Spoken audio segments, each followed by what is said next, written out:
Halo. Halo, Tai Tai. Sportnya hongana bagi live program ini.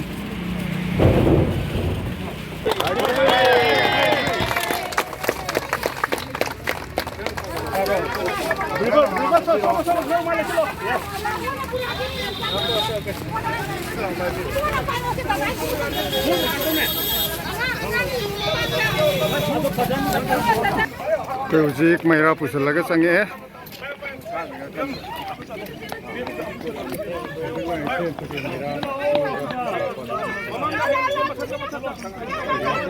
Merah logo ini. Aku sih dari yang Delhi dah semai naga aku yungi woi naga ya aku sports pangtung je. Yang nungsi bama fau ni bese. Matang aku merah sih naga kau.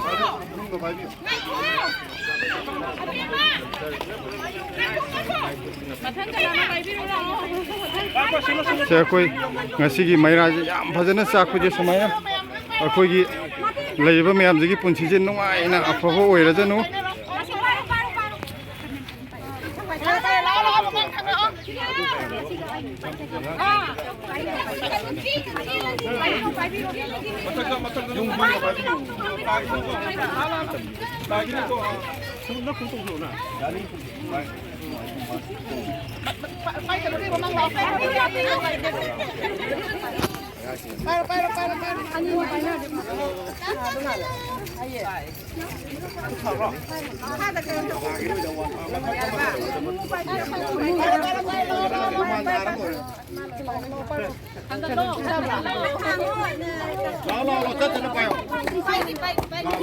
Sarung gani ya.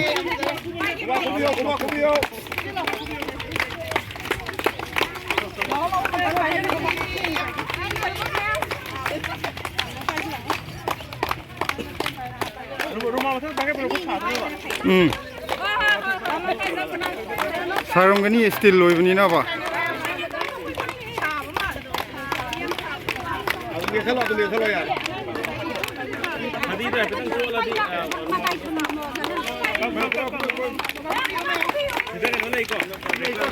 Sisi mama.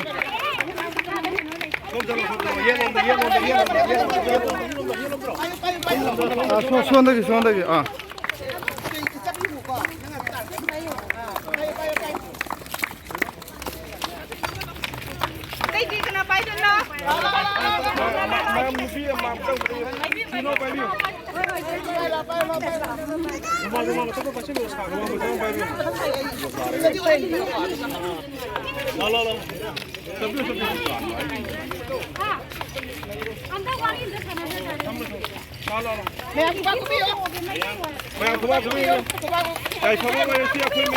Mana?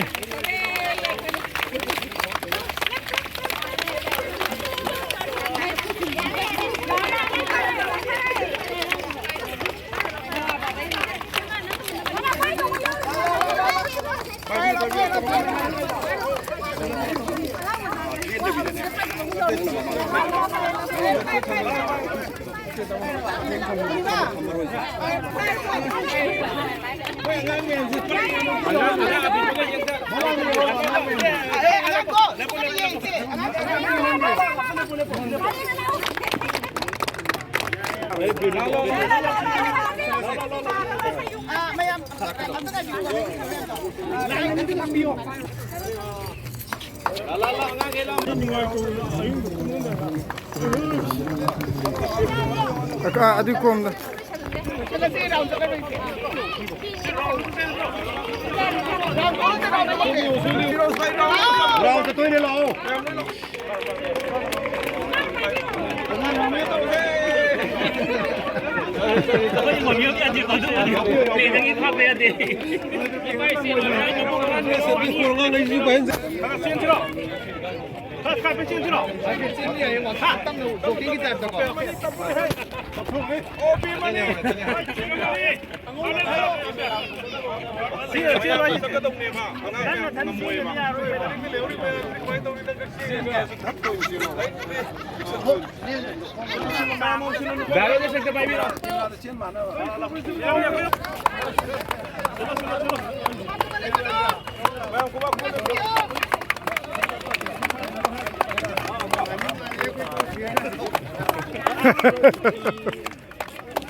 मैरा पूरा ground जी अकोब round चलना ma'am pull-up अखोगी मैरा से सिंचना चलरे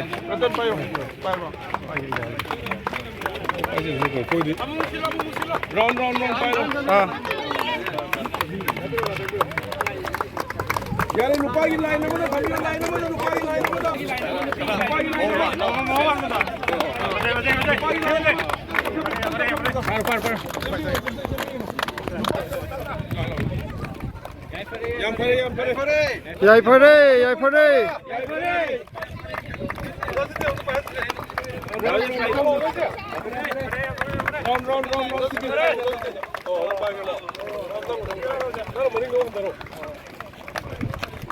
पाई बिसिंग में मनिंग को हंदा बिग्रो मथन पाई जो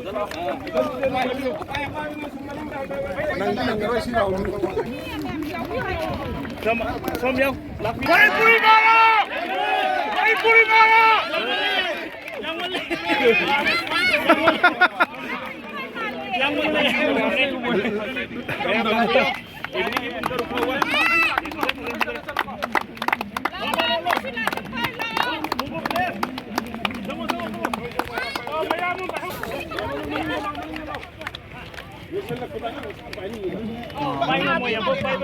सादी सारमगनी है सादब्रा ओ सादरदी यानी अहन तरो पाहन बको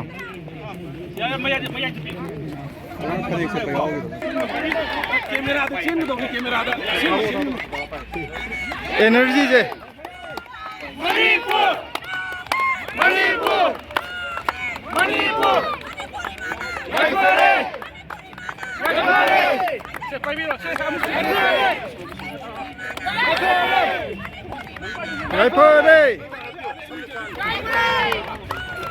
मणिपुर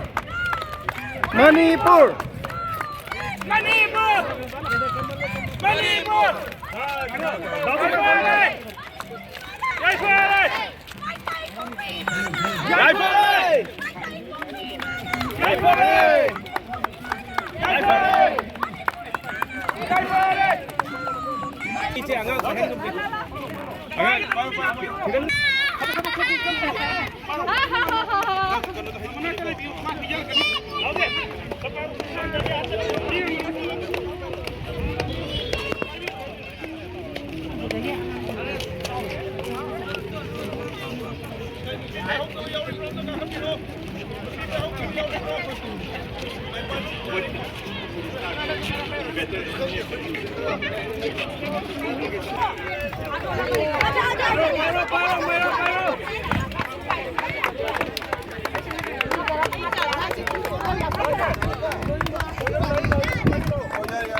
ꯑꯅꯤꯁꯨꯕ ꯃꯌꯥꯝ ꯆꯥꯎꯈꯠꯄ ꯑꯦꯔꯣꯏ ꯁ꯭ꯄꯣꯔꯠꯁ ꯃꯤꯠ ꯑꯁꯤ ꯍꯧꯖꯤꯛ ꯍꯧꯗꯦ ꯍꯥꯏꯗꯨꯅ ꯃꯌꯥꯝꯗ ꯂꯥꯎꯊꯣꯛꯆꯔꯤ ꯃꯌꯥꯝ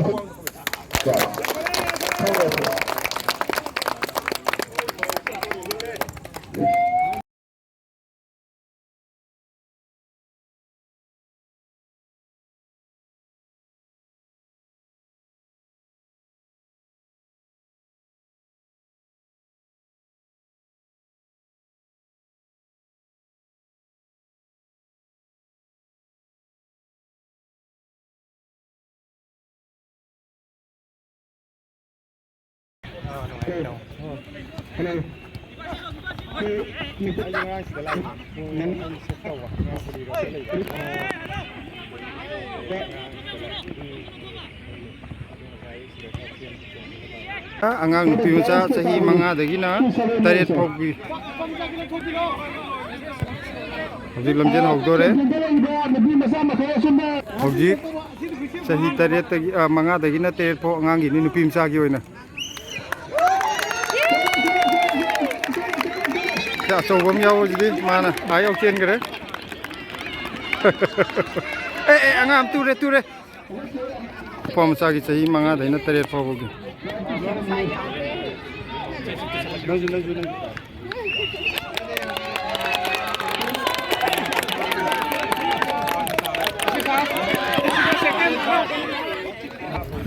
Sijna sahi Nippon dagina tarabok manungda laiba nupi masagi oiba lamjenne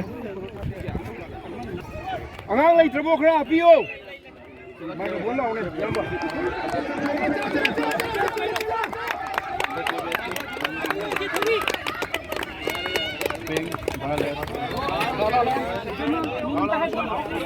Sinandak nupa masagi sahi Nippon dagina tarabok manungda laiba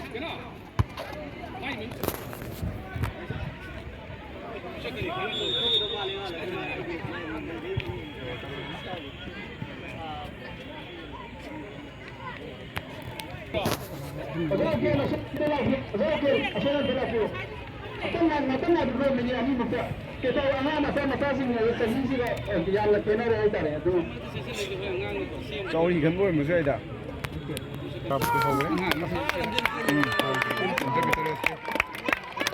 Chelo.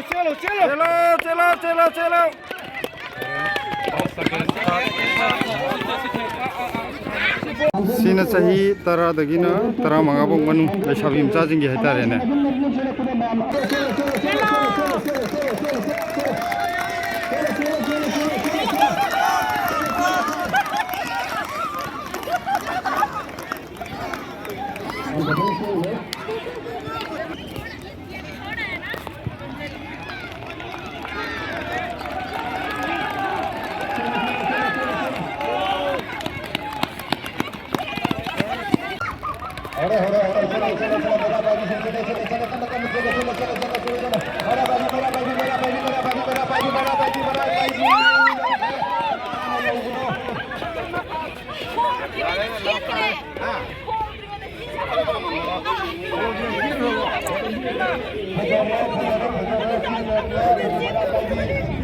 Andakti silaju lamjen chelaga dorese matai da thangi jeson gi ani chuda yelom dagi chele mama ju chele ine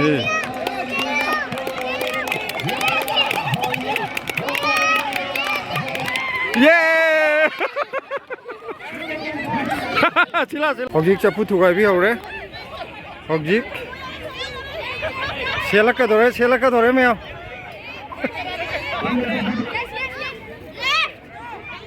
nang khara hando ibungo hando kokta khara hando na hando manak changyang ano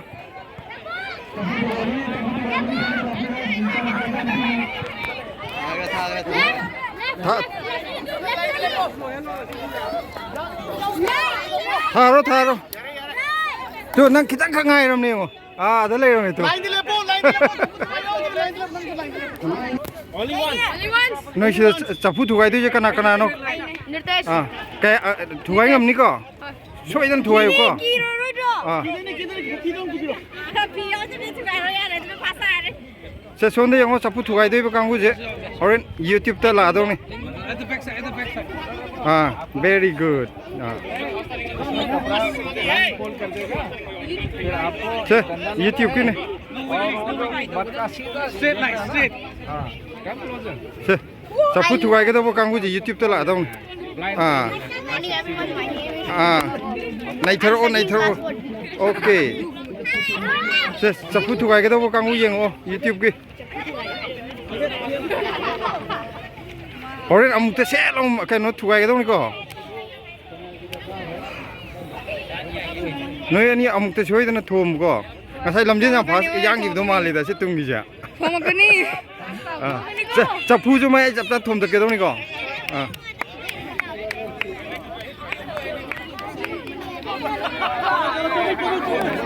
mayam khara handok yo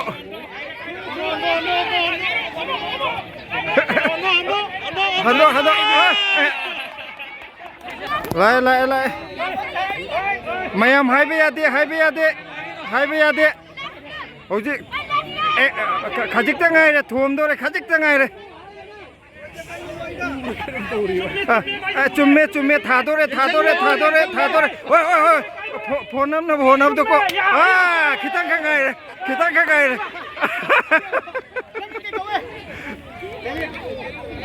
sida napi macha ama lai hai dore thom kai dore yes mane inak na hoji bokte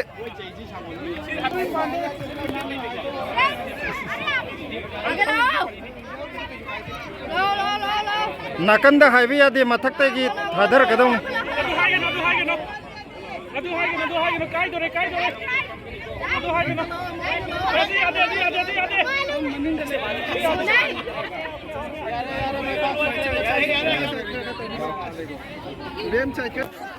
ma chapu mari thugai re lokthok piro ma yogdribak thugai re kadro kam tawre मनिंग मी लेपी को फमी को कितन चतु कितन ले को मादी direct चफू रोम दला है खरा हंदोक पियो मा चफू रोम दने मा लाई अदु हाइबे यादे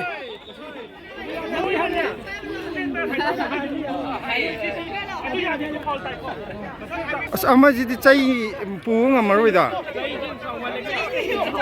अदुने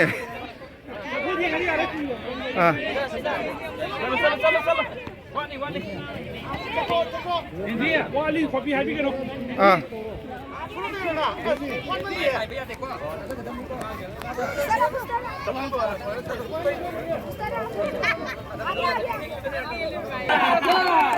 manung changuno sai pai bi gyan men ta de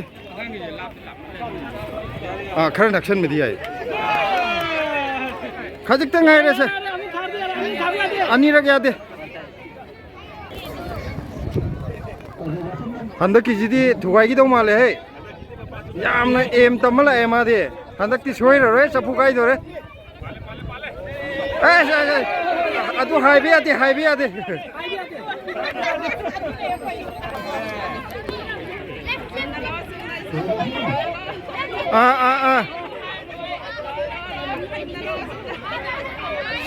setore yai do re handak ti kai re chapu kitang ngai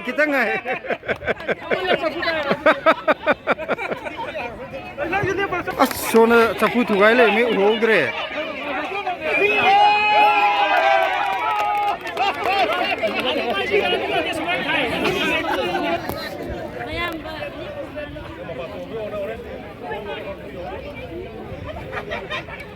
चलो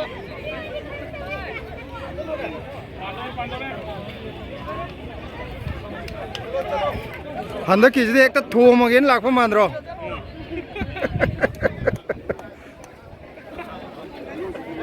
handak ti choi dre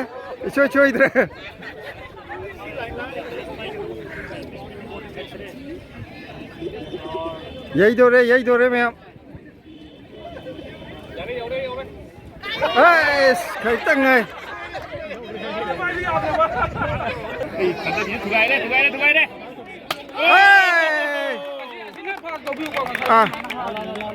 सी याम फजन यही हौजिकिदो माना युंगना हाइदरे माय फजेब खुथादो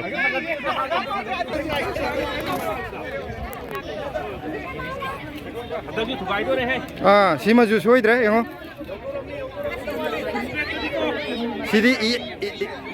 सिदी सोइना थुगाइरनि यंगो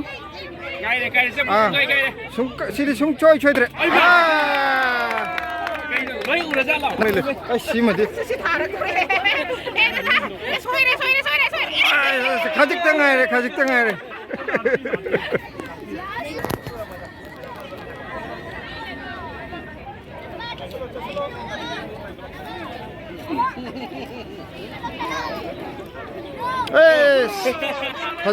तंगाइरे से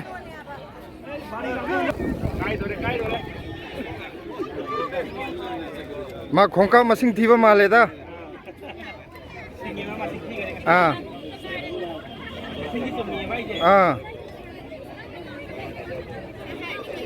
मसुंग अहुम थोक थुगाइरो है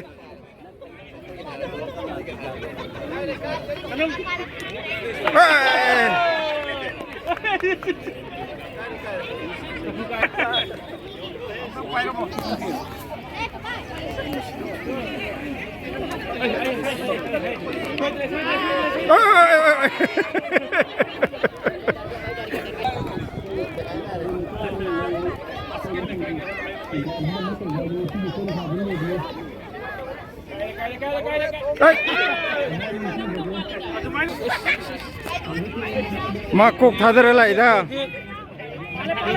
खाजिक तंगाइ 좀 산업에 가는 거.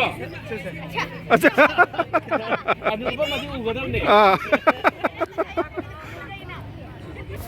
अस सीधी पोस्टा है सीधी नहीं दो रेखड़ दे अस वाह अस ऐसा नहीं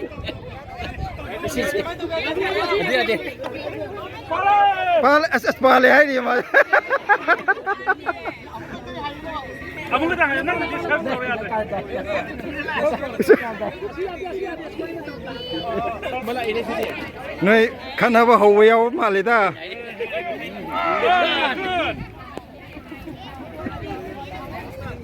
ला पति साथी को बसे मैं खुलाक से यही भी मोंग ने मथक तै थादर कदौबा नाकन दै हाइवे आदे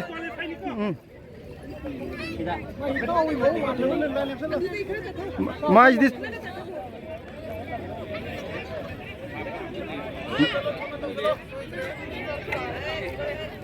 स्प्लिट द हाइट निको how you believe this qualified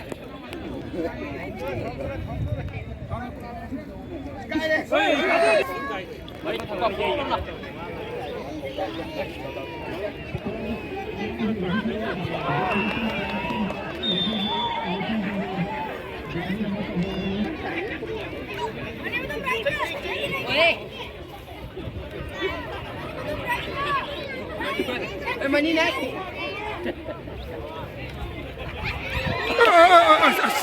Khajik tengah ida.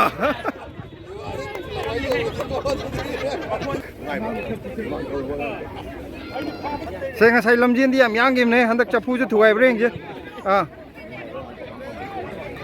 Mas soi dre.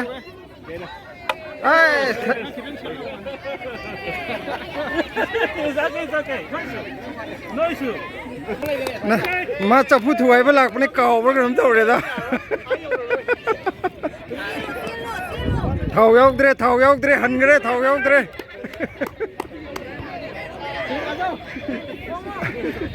Bet.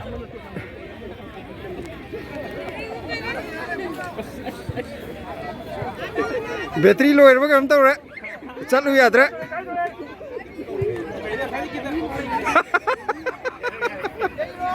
Yare.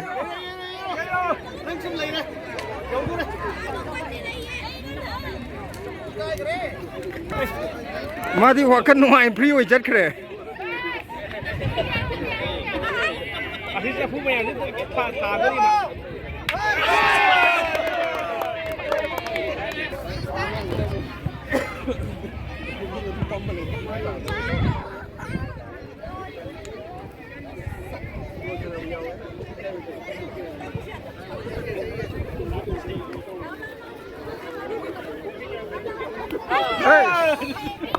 खजक्तंग हाइसे Mopa खितंग सोइबैनि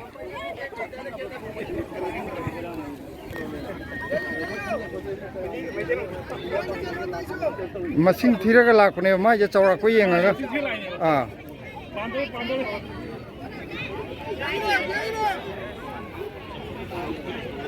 पालनी हंदक्ति सोइदना माजे उगो मालिदा बाबा चंद लाइदा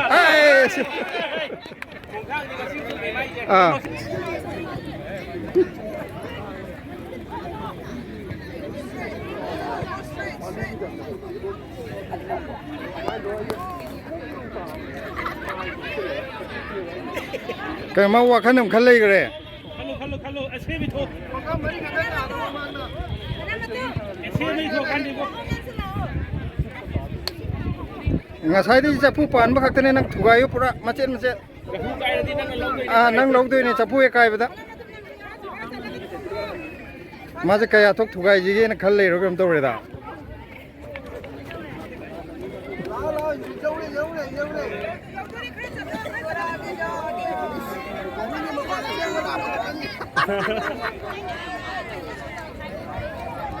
Cuma makon lak piranu ya re, makon sedagi lak piranu. Makon tu ya, baik dia deh, baik dia deh. Oh, Batam lagu ya ready. Ngang chứ, ôi, cái này.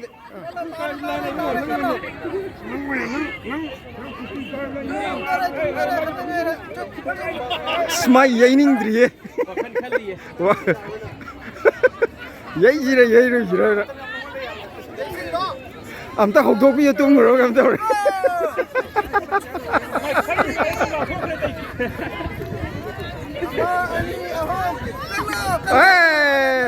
Ani kan rồi.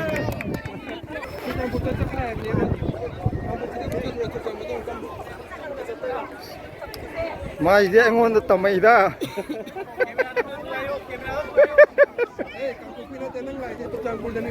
Sapuna teraju kamera kah ada di nang fast ah.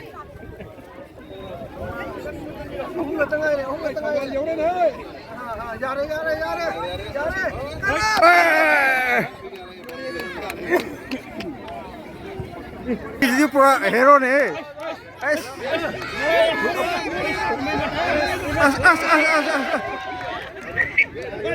Anda किसी पूरा energy खाते नहीं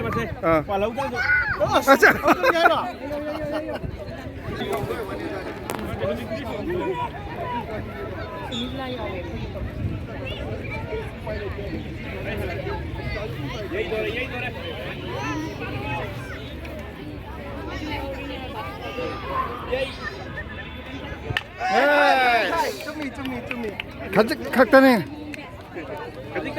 ma anga ma inare je anga ma inare je amta ai di pani hai ba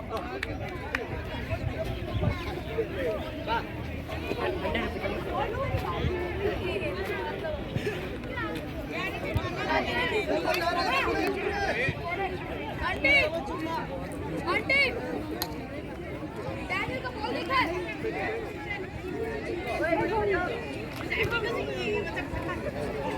Thomo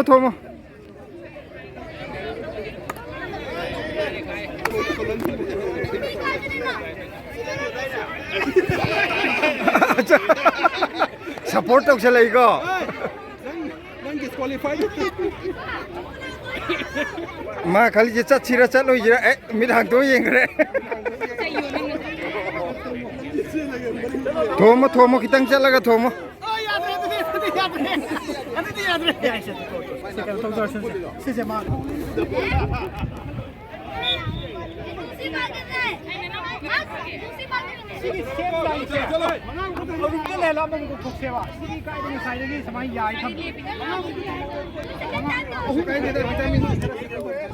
Yes, khajik tangai re.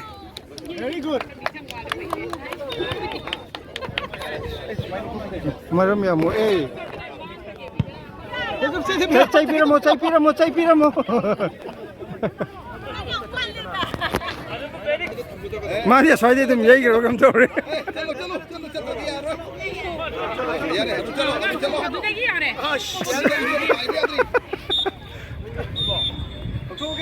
ꯂꯧꯊꯣꯛꯄꯤꯔꯣ ꯂꯧꯊꯣꯛꯄꯤꯔꯣ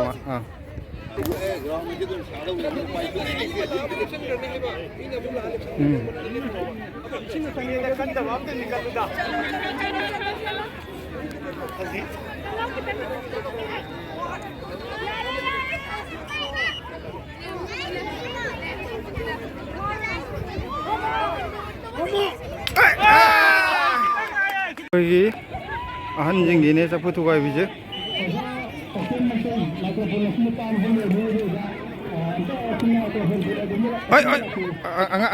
ꯑꯉꯥꯡ ꯆꯪꯍꯜꯂꯛꯀꯅꯣ ꯑꯉꯥꯡ ꯆꯪꯍꯜꯂꯛꯀꯅꯣ ꯑꯉꯥꯡ ꯆꯪꯍꯜꯂꯛꯀꯅꯣ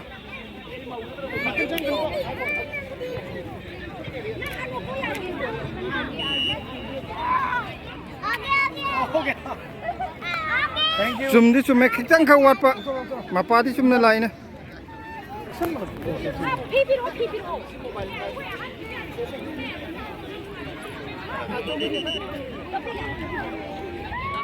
ꯊꯨꯒꯥꯏꯗꯣꯔꯦ ꯊꯨꯒꯥꯏꯗꯣꯔꯦ ꯍꯟꯗꯛꯇꯤ ꯁꯣꯏꯗꯅ ꯊꯨꯒꯥꯏꯔꯅꯤ ꯌꯦꯡꯉꯣ ꯑꯦꯁ ꯈꯤꯇꯪ ꯈꯪꯉ ꯑꯦ ꯀꯩꯅꯣ ꯈꯨꯔꯨꯗ ꯑꯣꯏꯅ ꯄꯥꯜꯂꯒ ꯀꯩꯅꯣ ꯇꯧꯔꯦ ꯑꯉꯥꯡ ꯆꯪꯍꯜꯂꯛꯀꯅꯨꯀꯣ ꯑꯉꯥꯡ ꯆꯪꯉꯛꯄ ꯌꯥꯗꯦ ꯅꯅꯥꯎ ꯅꯪ ꯂꯩꯍꯧ ꯄꯥꯟꯒꯅꯤ ꯆꯪꯉꯛꯀꯅꯨ ꯍꯟꯗꯛꯇꯤ ꯏꯁꯣꯏ ꯏꯁꯣꯏꯗꯅ ꯊꯣꯡꯒꯗꯧꯔꯦ ꯑꯦꯁ खितंग खाइबने चुम्नदी लापने हंदो हंदो हंदो हंदो हंदो हौजिक हंदकी जे मसिंग धीरे लापा मालिदा अदुने खितंग खतने सोइरिजे असोदे गुरु नंगाइदा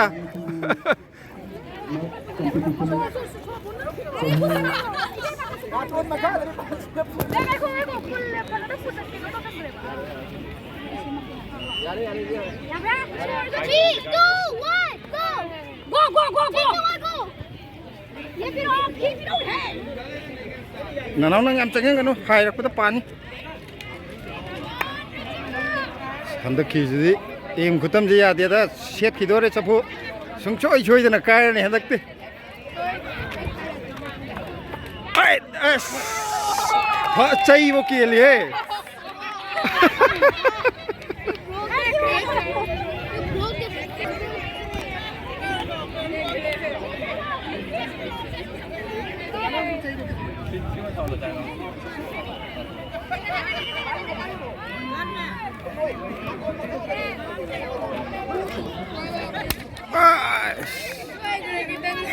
khajik tang khang hai bane khajik tang khang na na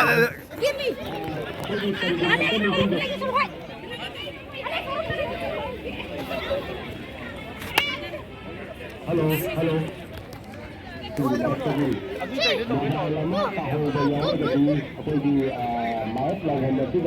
handak ki je chapu du wai ma de mainam pai lak ma le da ha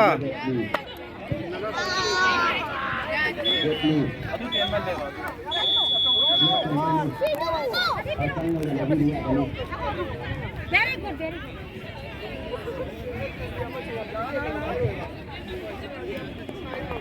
ai khajik tang hai hai ऐसी चाहिए याद रहे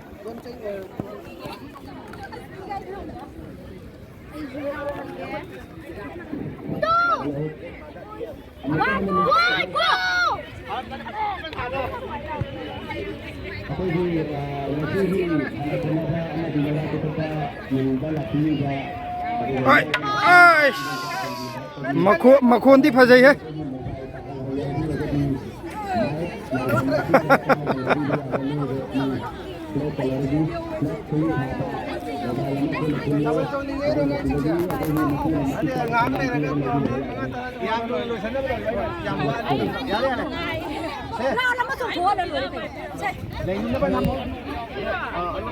चलो चलो go 3 2 1 go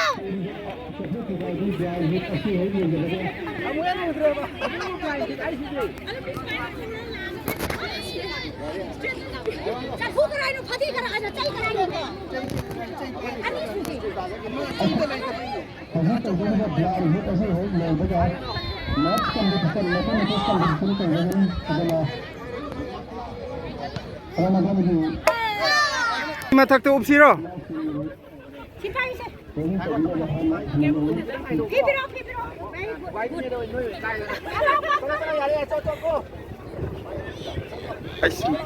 Masing tirai dah.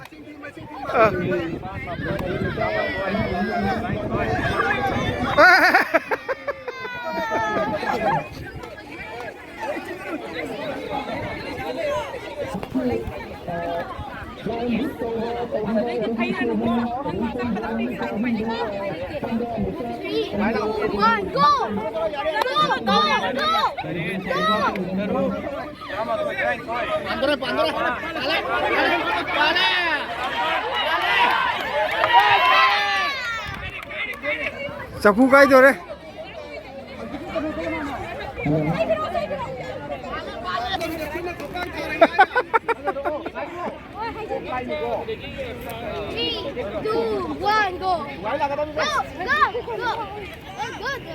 Anda kisdi ye gidau male da sapu je. Kita kangai bene.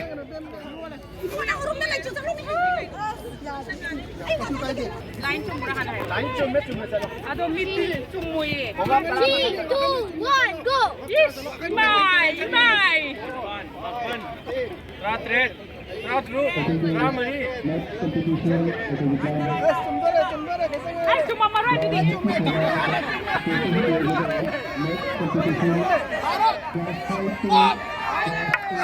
Kita kangai bene.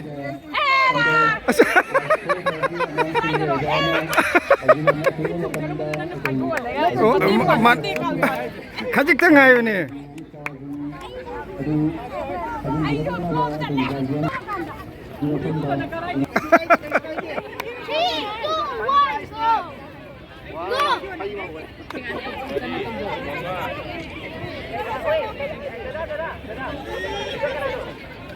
Mayam kulu ini lah ide yam thong gitu malah dah. Yam fokus tahu ida. next competition di mereka competition hari ini ya.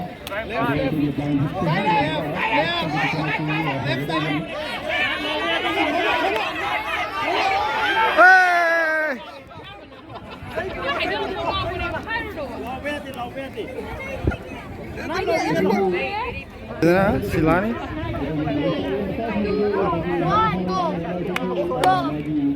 Maya mujik. Silani thom dulu.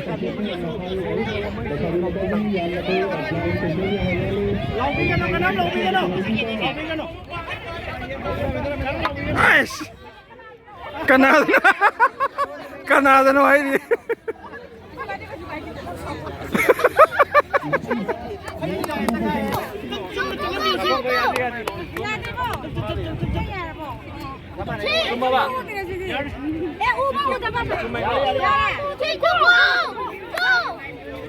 Kayaknya suhu udri apa kayak nomor ini dah. Anu option 0 pi masak ta.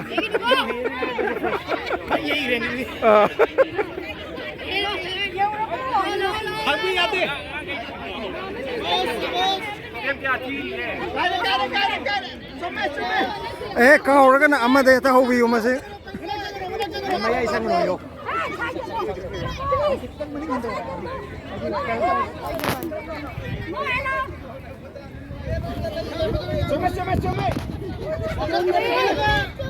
बेटा ऐसा नहीं बोल सकते society के लिए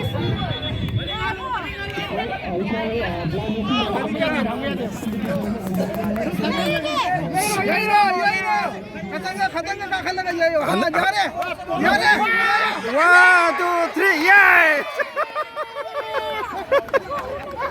छोड़ ले रहा यही करो भाई बात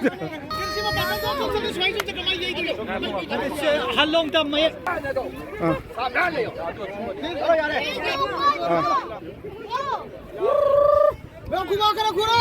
खड़े नुआयन से प्रोग्राम से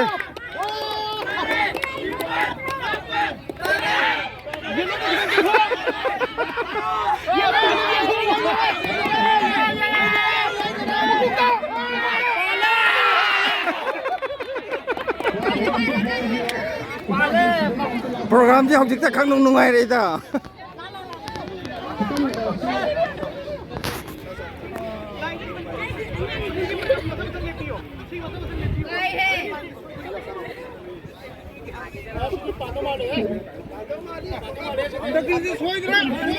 हाँ देखिए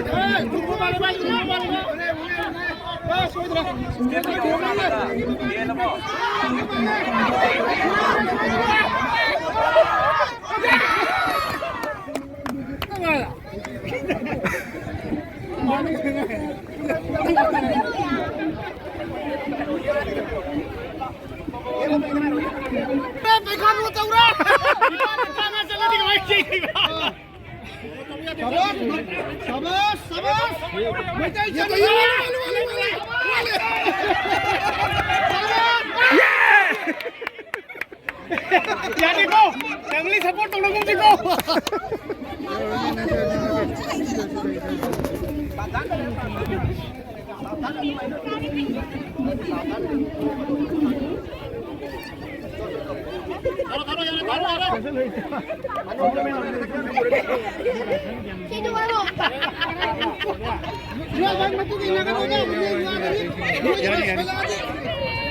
Aduh kau tuh ini.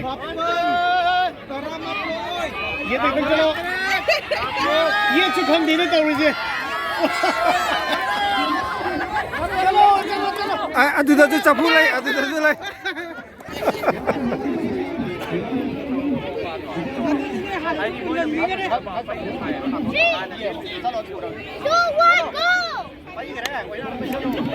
सुन कीजिए कितने कब तो पियो यम नक्शल है बबिन उनका मालिक को कितने चलेगा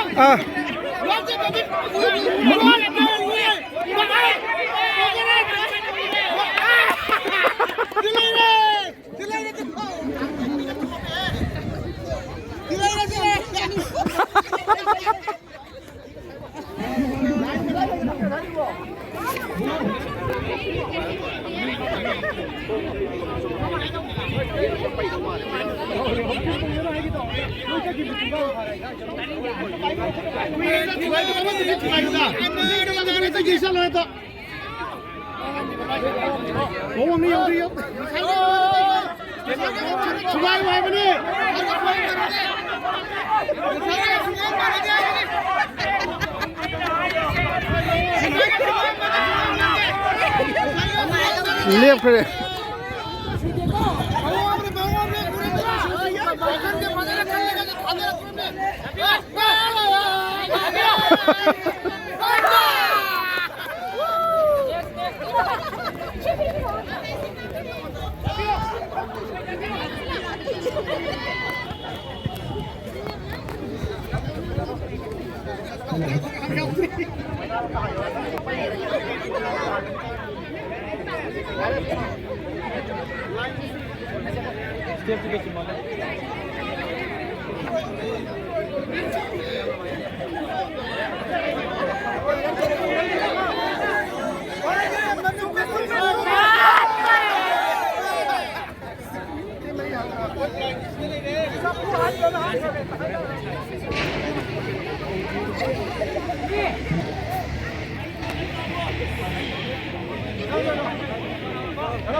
가직단에 기엘리도 빨가 기땅 강아요 보니.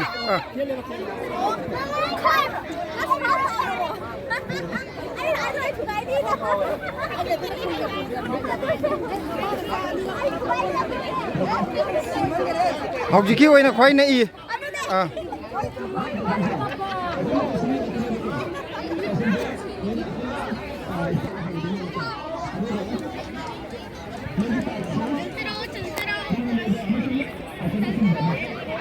Candore, siamo di Candore!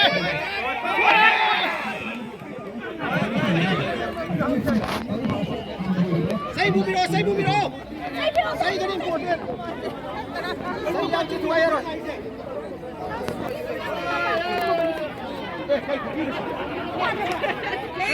Kanji ko cuma!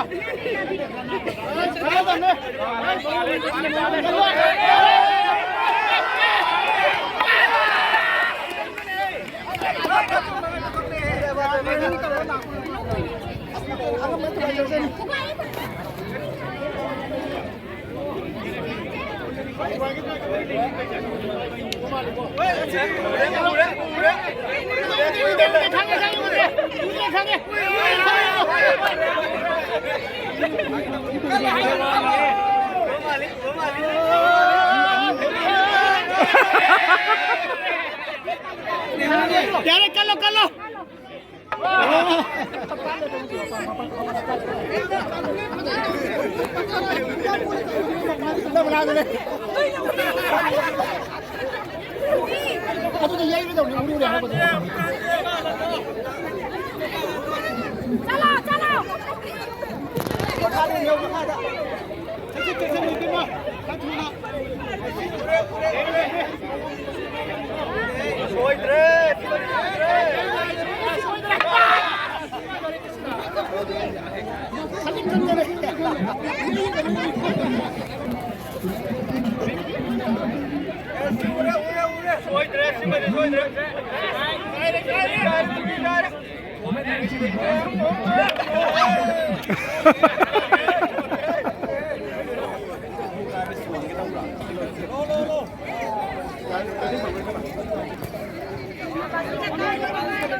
Maiku jadi umum ali buat.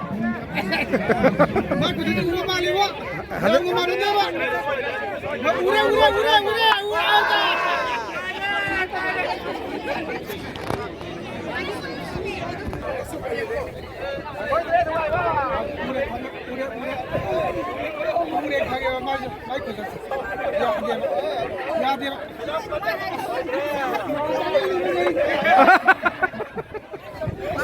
Ya, चाकू तो हम नुकसी यही पे तो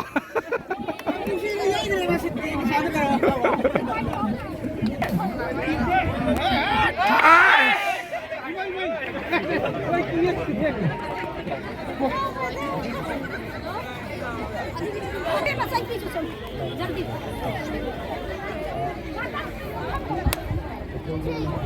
6, 7, 8, 9, 10.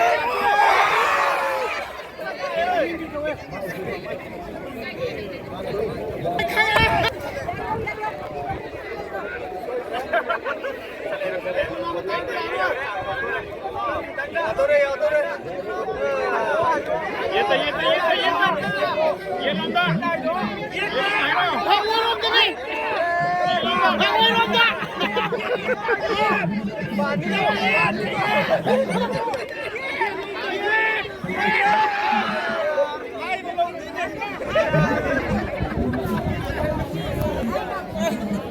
तो है भाई का นี่เราจะหายหวานนะ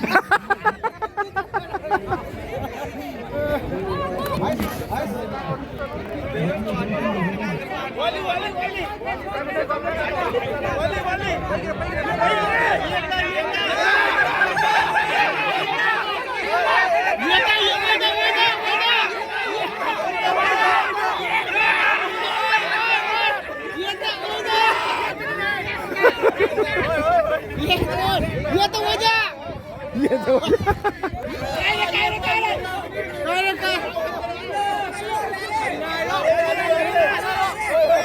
शाबाश मायो तुम्हें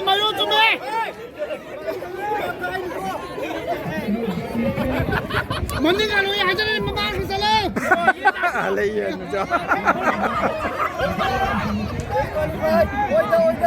Ready, 1, 2, para mata di saya.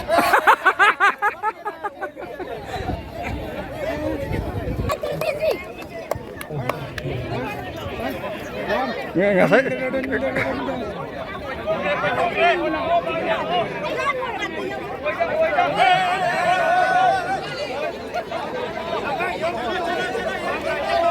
चुमे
मैं कुछ ऐसे याद देखो आवाज सबू मांग रहे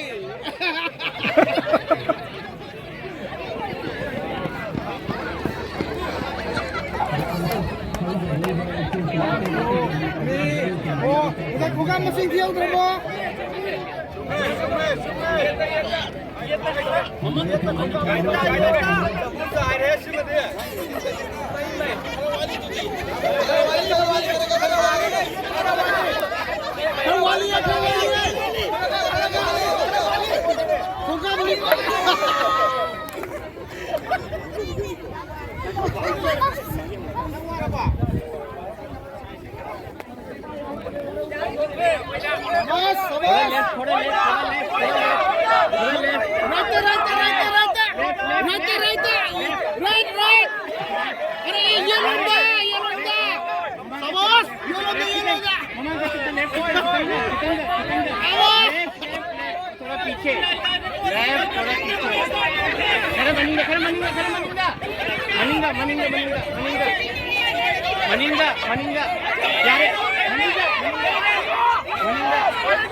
Cie 8厘米的，cie，哎，对。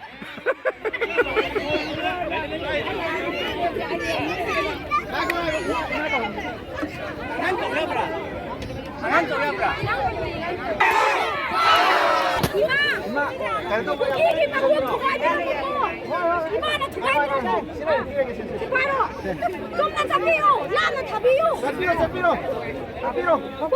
저 국기 보고 좋아해요.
예. 젤레 사랑해.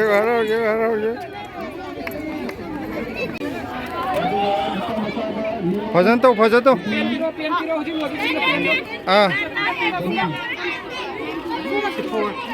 पेपर पाहिजे त्यांचे पैसे मिळतात पाहिजे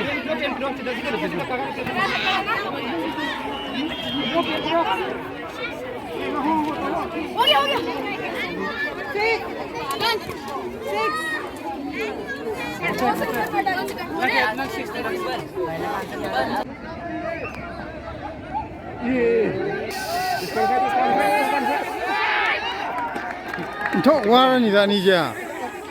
아씨.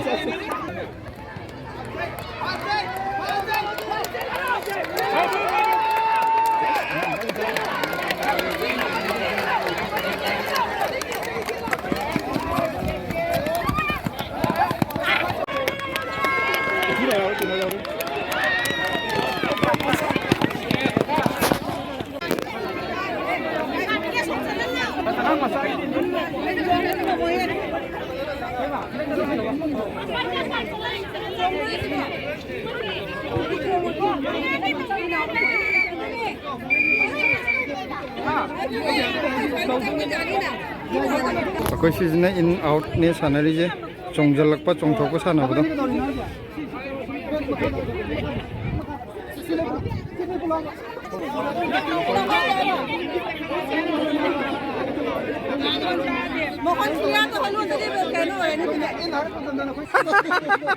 Naik chale. Experience ne? In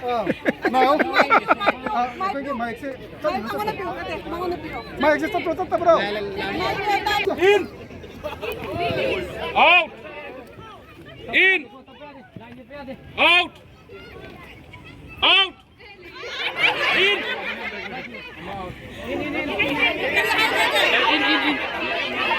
두랭어 In out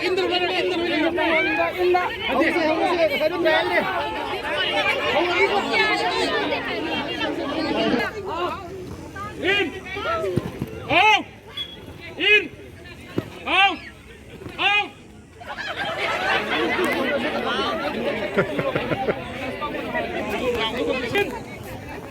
out out in อันนี้เธอ Sudah, ini kita turun di dokter Pak.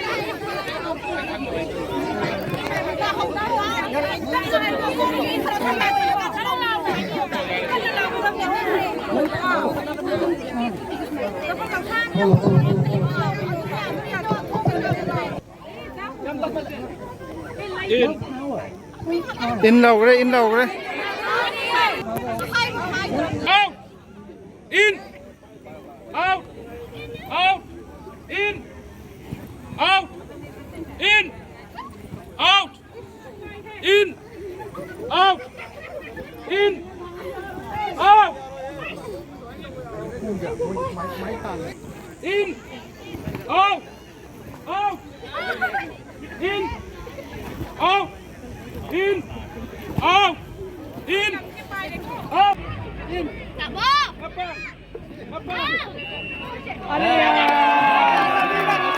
se first agi ba de lei re pa ngan do first agi to silai re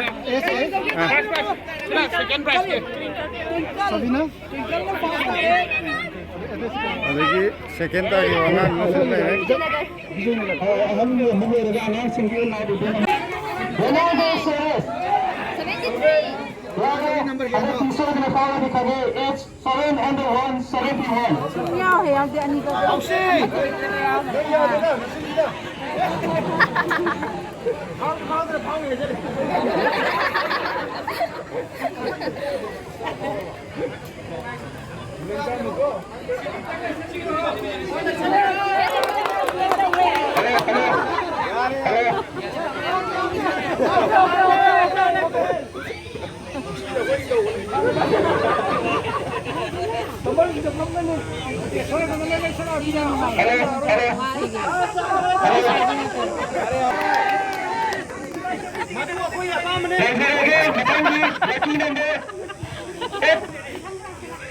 HS.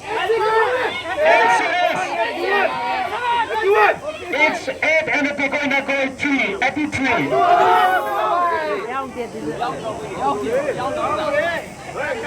Hand series. Hand series. Power, hand series. 1.5, 1.5, 15. Any complaint?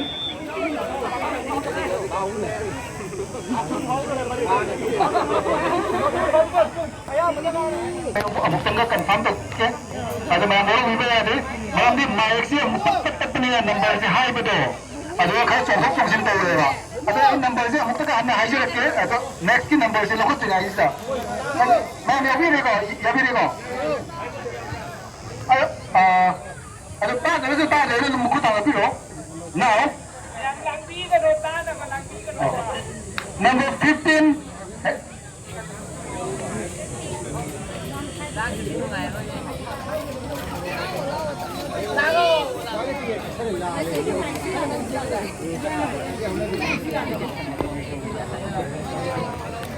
Mau gitsina angangi kainoni spoon race ne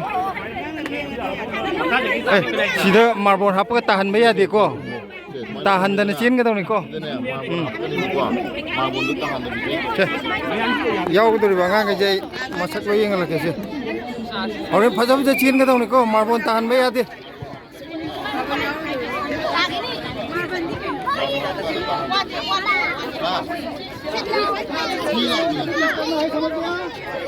room में spin रहेगा, spin के ऊपर marble रहेगा। अभी फिर यहाँ से गोल करके जाना है। मार्बल भी गिराना नहीं है, ठीक है? देखो तीनों, तीनों।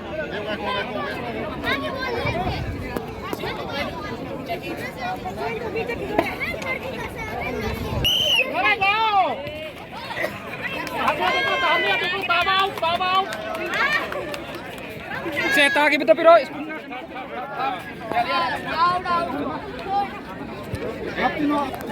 sida blesi ju lai re spoon race yaw tu ne to moi marbon je am chaw yam lum me wa ngang sa ki di kan to bu do maya chik pangam do chaw mon do na Wait.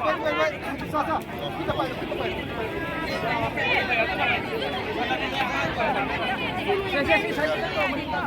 oh moi angang cham cha ki khut no im pa hen dori hai di maya da lum mani na asi pare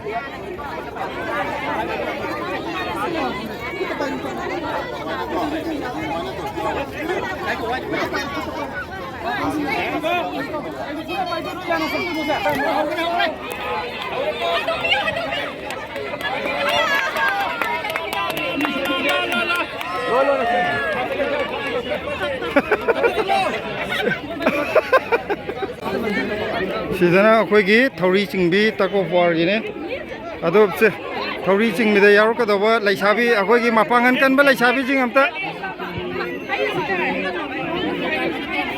ꯃꯧꯅ ꯉꯝꯍꯟꯕ ꯌꯥꯔꯣꯏꯀꯣ ꯍꯣꯔꯦꯟ ꯃꯧꯅ ꯉꯝꯍꯟꯕ ꯌꯥꯔꯣꯏ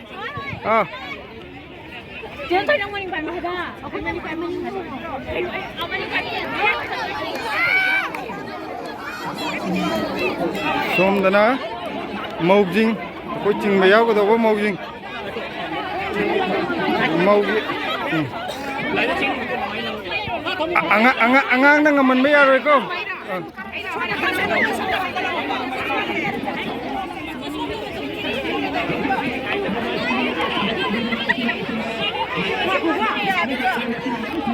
ꯑꯁ ꯉꯁꯤꯒꯤ ꯀꯩꯅꯣꯁꯤꯗꯤ ꯊꯧꯔꯤ ꯆꯤꯡꯕꯁꯤꯗꯤ ꯃꯩꯅꯦꯍꯦ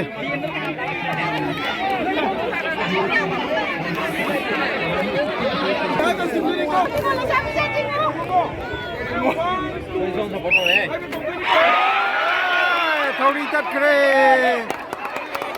तत्रे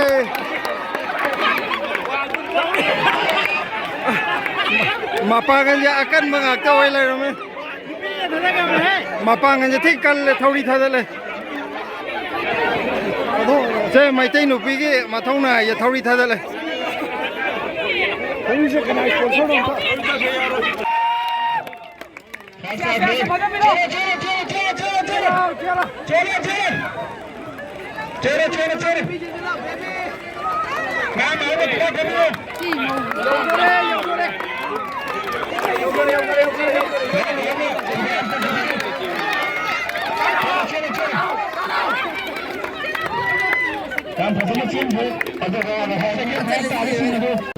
ꯍꯧꯖꯤꯛꯁꯤꯁꯤꯅ ꯑꯩꯈꯣꯏ programme ꯂꯣꯏꯁꯤꯜꯂꯛꯄꯒꯤ ꯉꯁꯥꯏ ꯄꯥꯡꯊꯣꯛꯈꯤꯕ ꯃꯌꯥꯝꯗꯨꯒꯤ prize ꯗꯤꯁꯇ꯭ꯔꯤꯕ꯭ꯌꯨꯁꯟꯗꯨꯅꯦꯕꯀꯣ certificate ꯌꯦꯟꯊꯣꯛꯄꯒꯤ ꯃꯁꯤꯒꯤ ꯒꯦꯁ ꯑꯣꯐ ꯑꯣꯅꯔ ꯑꯁꯤ ꯂꯩꯕꯤꯔꯤꯕ ꯑꯣꯖꯥ ꯍꯤꯖꯝ ꯔꯥꯖꯦꯟꯅ ꯑꯆꯝꯕ ꯈꯨꯗꯣꯜ ꯑꯁꯤ ꯁꯤꯒꯤ ꯃꯥꯏꯀꯩꯗꯒꯤ ꯈꯨꯗꯣꯜ ꯇꯝꯕꯤꯅꯕ ꯍꯥꯏꯅ ꯈꯟꯖꯔꯤ ꯇꯥꯃꯣ ꯁꯨꯃꯦꯟꯗ꯭ꯔꯣ ꯌꯥꯝ ꯆꯥꯎꯊꯣꯛꯆꯅꯤꯡꯉꯥꯏꯅꯤ ꯐꯤꯖꯤꯛꯁꯀꯤ ꯑꯩꯈꯣꯏ ꯌꯥꯝꯅ ꯑꯆꯧꯕ ꯍꯦꯗ ꯗꯤꯄꯥꯔꯠꯃꯦꯟ ꯄꯨꯕꯤꯕ ꯌꯥꯝꯅ ꯑꯆꯧꯕ ꯗꯥꯏꯇ ꯂꯧꯔꯒ ꯒ꯭ꯔꯥꯎꯟꯁꯤ ꯃꯥꯒꯤ ꯀꯩꯅꯣꯗ ꯂꯧꯕꯤꯕꯅꯤ ꯈꯨꯕꯥꯜꯗ ꯈꯨꯕꯤꯌꯨ ꯃꯌꯥꯝ ꯑꯣꯖꯥꯒꯤꯗꯃꯛꯇ ꯃꯌꯥꯝꯅ ꯍꯦꯟꯅ ꯁꯦꯕꯥ ꯇꯧꯕ ꯉꯝꯕ ꯑꯣꯏꯖꯁꯅꯨ ꯑꯣꯖꯥꯕꯨ ꯊꯥꯒꯠꯆꯔꯤ ꯊꯦꯡꯛ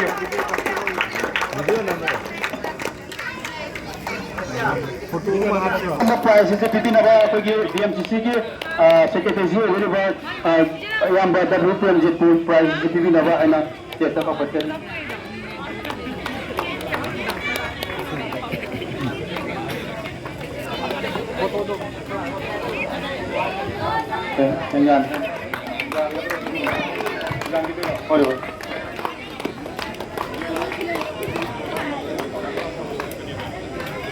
मैम और थोड़ा तो खुद ही होता है थैंक यू पवन से अपन हाइजर the warning he is the hero he is the behind the scene hero ने कोने एक चीज रे पर मत के भाई बैंक खुद मत सरो के डबल के कोने एवरी मतलब खुद मत मैम की popular in Pawan number 7 thank you पवन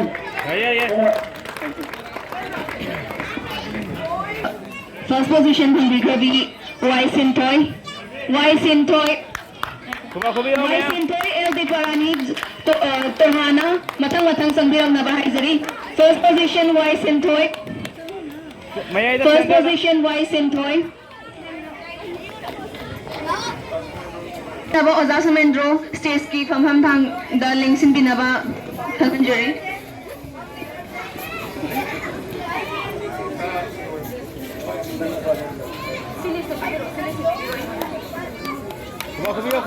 अदुगा अखोई कनाला फोटोग्राफ कॉपी के वीडियो कॉपी रगसु अखोई की प्राइस लेवी बसिंगे फोटो अमाउंट तक लोबी ननबा मधु कनाला कॉपी के अंतक दाई दलोबियो फोटो अमाउंट तक copy First position Waisintoy. Second position Debarani. Third position Johanna. Second position. Second. Third position Johanna. Third position Johanna.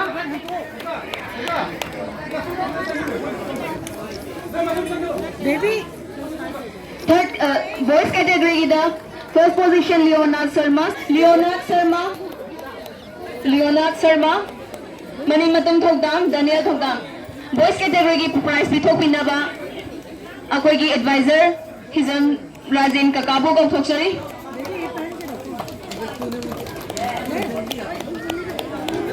Leonard Sharma first position, second position Manimatum Thogdam, third position Daniel Thogdam. Mathangi ready le binaba hanjin singjari. Women category senior Samita first position, second position Ranjita, third position AM Ranjita.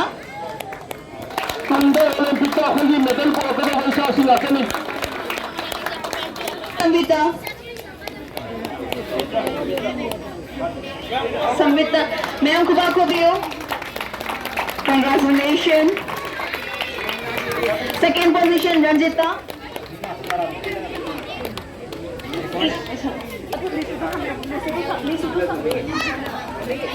Third position M Ranjita.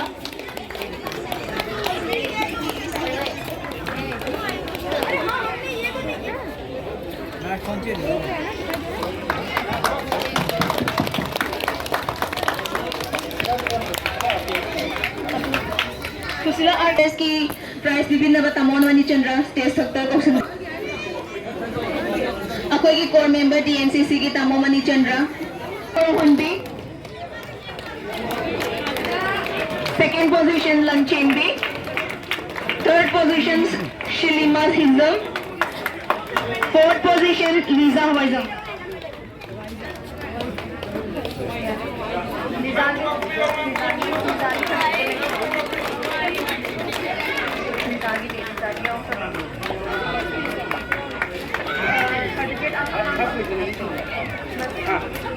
छोटा दिल्ली जा रहे कल होने बा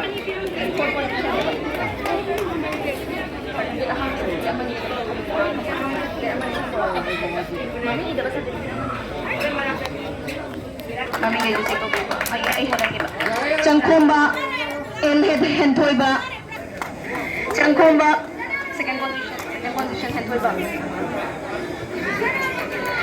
position Hentoiba second position Hentoiba third position Lampard third position Lampard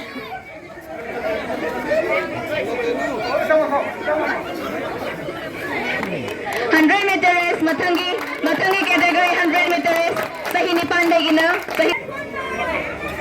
second position Parini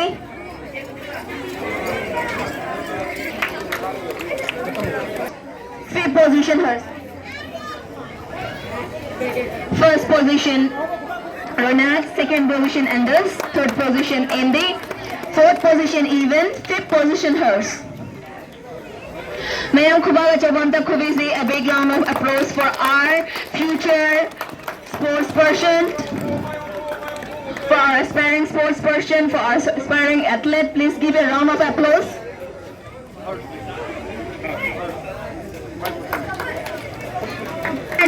Hazel Gaino. Hazel.